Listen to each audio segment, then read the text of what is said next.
Greetings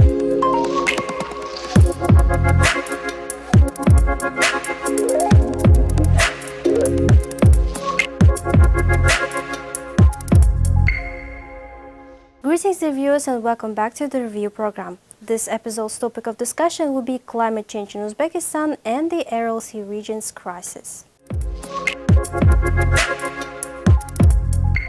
Uzbekistan has faced significant environmental changes due to the global warming and human activities. The Aral Sea, once one of the largest inland lakes in the world, has experienced disastrous consequences due to the climate change and unsustainable water management practices. But before we dive into the discussion, my colleague Darabu Atajanova has conducted a survey with the local residents about their views on the climate change in Uzbekistan.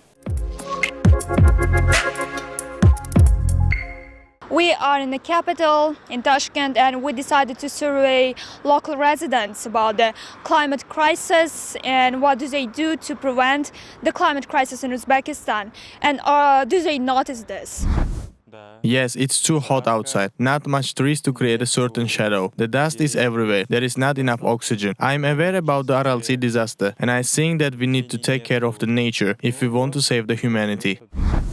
The temperature levels are enormous. Weather is either too cold or too hot. We need to plant more trees. Together with my family members, we have planted several trees around our house and in the mahalla. But I think that when it comes to the trees on the streets of the city, the government should provide the funds. As individuals, we can only create conditions around our living environment.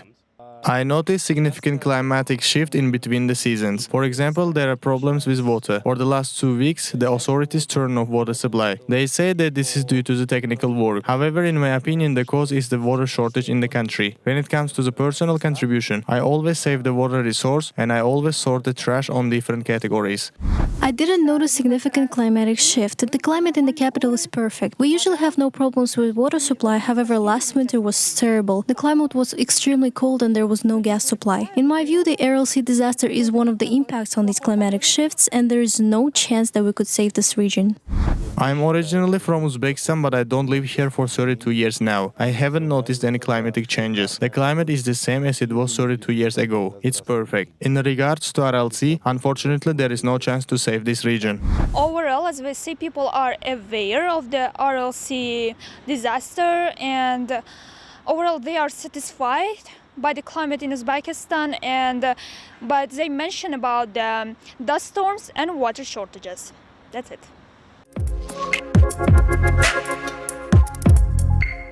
Uzbekistan is characterized by a continual climate with hot summers and cold winters. However, the country has witnessed noticeable shifts in the temperature and precipitation patterns over the past decades. Rising temperature, changing rainfall patterns, and increased frequency of extreme weather events are among the key indicators of climate change in Uzbekistan. The Aral Sea Basin, located in the central part of Uzbekistan, was historically a thriving ecosystem supporting a diverse range of flora and fauna. However, the diversion of water for irrigation purposes, primarily for cotton cultivation, coupled with climate change, has resulted in a significant shrinkage of the Aral Sea. This environmental disaster has had far-reaching consequences for both the local population and the ecosystem. Addressing these challenges requires a combination of mitigation and adaptation efforts, as well as international collaboration. Uzbekistan's water management reforms, forestation initiatives, and partnerships with international organizations demonstrate a commitment to mitigating the impacts of climate change and rehabilitating the Aral Sea Basin. However, sustained and coordinated efforts are necessary to restore the ecosystem, improve water availability, and enhance the resilience of communities affected by this environmental disaster. By addressing climate change and implementing sustainable water management practices, Uzbekistan can work toward a more secure and resilient future for the Aral Sea Basin and its inhabitants.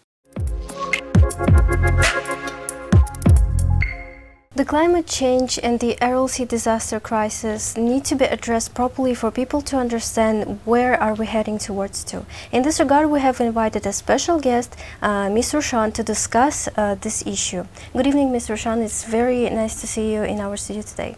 Good evening, Camila. Thank you very much for inviting us and for having us here and for giving us the opportunity to shed some light on the issues surrounding the Aral Sea region. Could you please talk shortly about your observations on the climate change in Uzbekistan? When I arrived in Uzbekistan, it was winter time, and the winter wasn't that bad at that time.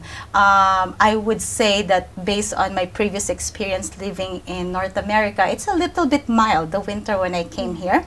And the summer of 2020, when during COVID-19, as we know, there are not a lot of people traveling, so it was also very moderate. However, I really noticed this year, I did not stay here last summer. I stayed here this summer, and I compared it to the previous summer I was here. It was totally different. It was, I would say, very harsh in terms of the temperature going outside. And I also used to live in the Middle East, so in the United Arab Emirates, and summer there could be harsh because of the desert. But I can compare some of the days here as comparable to when I was living in the UAE. And in terms of the previous winters that I have had in Uzbekistan, the last 3 winters, I would say that the last winter, the most recent winter that we've had in 2022, compared to 2020 and 2021, was more difficult and more challenging compared to the previous winter. So in terms of my observation that's related to climate, that's how I would think how it has changed. But of course, things with climate, it's very unpredictable. We cannot predict now whether the next winter will be moderate or worse than the last winter. In previous years, to be more specific, in 2021, Uzbekistan faced a dust storm which has affected many enterprises and people as well. The health rates went down a lot. What do you think may be the main cause of this disaster? So we have to understand that usually dust storms occur depending on the movement of the wind direction. It moves the small particles of soil that's available on the surface of the land through the air. My understanding is that wind direction at that time changed, and at the same time, it held the dust on the air at a lower level that we all experienced back in 2021. And of course, with a large bed of the Aral Sea that's very exposed. So some of those dust and salt particles that's currently exposed because of the drying of the Aral Sea got carried, instead of going to another direction, it got carried towards here in Tashkent for some reason. I cannot really give on the details, but I think it mainly has something to do with the wind direction at that time and the way the wind was moving, and also with the vast exposure of the land in many parts of Uzbekistan, the desert areas, specifically in the Aral Sea. It partly, I must say, contributed to what we experienced back in 2021, which was the first time that I've experienced something like that. Coming back to the temperature, last winter you have said that it was pretty cold. We had a huge crisis with the gas, and the temperature was so low that people couldn't go outside and even travel by cars. We are coming closely to this now. We are coming closer to the winter. What are your observations and future forecasts? It's very difficult to predict now how harsh the coming winter will be, but I think if we base it from previous data and that we have, so in 2020 we look at the winter, it wasn't that bad. It was a moderate winter, and then we came to 2021. It was a moderate winter as well, if you remember. However, we had the incidence of the dust storm, which was isolated at that time. But then suddenly in 2022, from a moderate winter, it became a very harsh winter for most of us. And of course, the consequence of that, having a bad winter, more demand for gas supply, etc. For this coming winter, I will not make any projection or forecast, as I claim I'm not a meteorologist. However, I would think that it would be good and important for us and for the people making decisions on this to look at the patterns from previous years, maybe the last 10, 20 years, to look at how these patterns are moving. Because if, like, for example, you have moderate winter, and then suddenly goes up to a not so good winter, then let's look at the pattern from previous year. Maybe after a bad winter, it goes back to a moderate one and another moderate winter. It might then, looking at that cycle might be very important. But I'm just hoping that this winter will not be as bad as the previous one, and that we will be prepared. I think what is important here is preparation and anticipation of what could happen. So for this winter, anticipating that we might have the same kind of winter we experienced in 2022. People, authorities might want to start making the right preparations so that people are prepared, and of course all the things, emergencies situation would also be put in place. Let's talk about the Aral Sea region. How does this crisis affected the human activities in the region? I always explain to people who are not from Uzbekistan that they call it a sea because it's so big, but it's actually not an actual sea like the Indian Ocean, for example, or the Pacific Ocean, but it's so big that they call it Aral Sea, but it's actually a lake. So I always try to explain that to people who are not from Uzbekistan, because I think they have a conception of like it's a sea, like the sea that they usually know. At any rate, so it has those consequences. And then with the drying of the Aral Sea, you know, usually when there is a body of water, it helps regulate climate. For example, during summertime, if there's a body of water, it helps cool down the surrounding around it. And during winter time, when it's cold, it gives up some heat coming from the body of water. So having a body of water helps regulate or moderate the climate within its surrounding area. But now that it's all dry, there is no more mechanism for that climate to be regulated. That's why if you notice when people say, oh, summertime, don't go to Karakal, Pakistan. It will be too hot. You have in Uzbekistan, I think, the Chile? Yes. Yeah, Chile, when it becomes too hot. And they always advise that don't go because it's too hot. Because there's no more regulatory sort of natural regulation which used to be provided by the Aral Sea. And when it's winter time, there is also nothing like that. So it becomes too cold. I know that during winter time, it's colder in Karakal, Pakistan than it is in Tashkent. Indeed, yes, it is. Yeah, so those are the consequences. First, the impact on the livelihood of the people. And also, now that there is no more fresh water source, it affects agricultural production. So the production of food for the people, and also the people relying on agriculture, it affects their livelihood. We have prepared reports about this topic that I would like you to watch, and then we're going to discuss them. Of course, of course. Let's watch the first report. A UN delegation led by the acting UN resident coordinator in Uzbekistan, Consuelo Vidal, and regional director of the UN Development Coordination Office in Europe and Central Asia, Gui Yob Son, held a meeting with the Deputy Minister of Investment, Industry and Trade, Sarwar Hamidov. The parties discussed joint measures to expand the activities of the multi-partner Human Security Trust Fund for the Aral Sea region and further joint efforts to achieve positive changes in the region. The United Nations representatives expressed readiness to further support Uzbekistan in its efforts to mitigate the consequences of climate change in the Aral Sea region. The sides also considered strategies to increase the effectiveness of the fund's initiatives, promote broader involvement of the population, and mobilize resources for the implementation of sustainable development projects. So, experts claim that by 2030, Uzbekistan is going to face a huge crisis in the water shortages, and Karakal, Pakistan is one of those regions that will have the most impact. Do you think that these efforts will have an impact on the processes and make Uzbekistan be a step behind this crisis?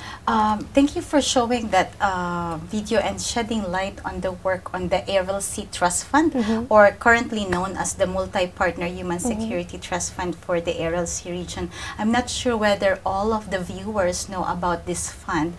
This fund basically started it has its roots back in 2017 when the current president of Uzbekistan went to the United Nations General Assembly. And I do not know whether people know, but it is in this occasion that he showed the picture of the Aral Sea region and the changes from year to year, and informing the whole world basically about the importance of this region, not just for Uzbekistan, not just for Central Asia, but for the whole world. As I mentioned earlier, the Aral Sea is a cautionary tale. And in that occasion, he raised the awareness about the needs to address the impacts of the drying of the Aral Sea. And it is from that moment that the Aral Sea Trust Fund, or the Multi-Partner Human Security Trust Fund for the Aral Sea region, was born. The aim of the fund is to actually address the different insecurities, human insecurities in the Aral Sea region, including environmental, social, economic, health, and agricultural insecurities in the region. And you've mentioned about the water shortages, and it falls under environmental security. It also is related to health security, because if there's no water, people need clean water. Also, it's part of agricultural security of the people, because to produce food they need water. So it's at the heart. The problem of potential water shortages is at the heart of all these issues. And in terms of trying to address the issue of water insecurity through the fund, one of the things that the fund is doing is actually supporting programs and projects that help, for example, the afforestation on the dried seabed. Because right now, I'm not quite sure, but it's about between 1.2 or 1.5 hectares of the dried seabed of the Aral Sea has been subjected to an expedition to check their viability for us to do afforestation in the area, to somehow help also with climate regulation, which we hope this will eventually lead to maybe an increase in precipitation in the area, rainfall, because that's one source of water. The other thing that we are working on in the fund is to improve access of for water for remote communities. One of the remote communities that we are helping is Taktakupir. I'm not sure whether your viewers are familiar with Taktakupir, but I have been there, and it was like almost 2 hours away from Nukos just to drive to Taktakupir.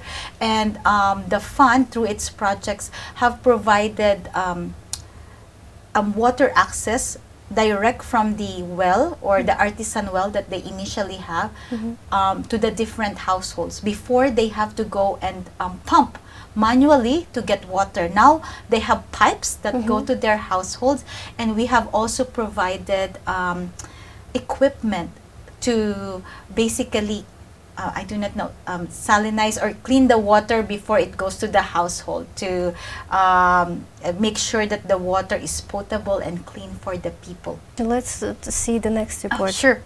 As part of the HalfShift bootcamp, Uzbek and Korean youth are working together to develop innovative solutions and make a positive impact on the environment and many other social issues. The HalfShift program is implemented in Karakalpakstan with financial support from the UN Multi-Partner Trust Fund on Human Security for the Aral Sea region in Uzbekistan, thanks to the government and donors. Why do you think it is important to address this issue to the youth? Well, first, Uzbekistan is a very young country. I'm originally from the Philippines. And in the Philippines, we have the saying that the youth is the hope of the land. And I think in Uzbekistan, the youth is actually, considering that I think 60+% or more of the population of Uzbekistan are considered as youth, or 30 years old or younger. Yes. You might be one of them because you look very young. So I think the future of Uzbekistan lies on how the youth of today will be acting. Whether you act responsibly or not, not only towards environmental issues such as the one in Aral Sea, but in general in how you try to make solutions now. I think now the youth is the youth of today, not only in Uzbekistan but around the world, are presented with so much resources that they can use to be able to contribute more, to find solutions to the problems that we are facing, whether it's environmental, social, or economic. So I think the youth of Uzbekistan has the capacity to shift the direction of the country to a more progressive, environmentally friendly country in the future. What is your long-term vision on the Aral Sea region? Well, for the Aral Sea, it's I really hope that you know what we are doing. The problem in the Aral Sea is so vast, it's so big, that the work that we do within the United Nations, within the Aral Sea Trust Fund or the Multi-Partner Human Security Trust Fund, as we always say it's a drop in the bucket. It's not even probably a small, it's a very small drop in the bucket. So I'm just hoping that together, not just the different development partners, but together the Uzbeks themselves, the Karkalpaks, and the people of Uzbekistan and Central Asia would rally together to ensure that sustainability and sustainable development actually takes place in Karakalpakstan. When I say sustainable development in Karakalpakstan, that we are able to address, for example, the basic needs of the people in Karakalpakstan. And when we say basics, it's the food, water, energy needs of the people. And also, in line with that we address the issue in terms of the environmental impacts of the crisis that's going on in there. And we can do that by making our own small contribution. You and I can be sitting in Tashkent, but we can make our contribution by making sure that we don't waste water here. That if, for example, climate change, one of the key factors in climate change is the increasing in temperature. And what contributes to that? Emissions, for example. When you drive a car, when you ride a taxi, for example, it contributes somehow to emissions. Maybe we can be more active and start practicing walking, for example. Yes. Things like that, small contributions. It might be small at the individual level, but if we do it all collectively, it will add up and it will make an impact.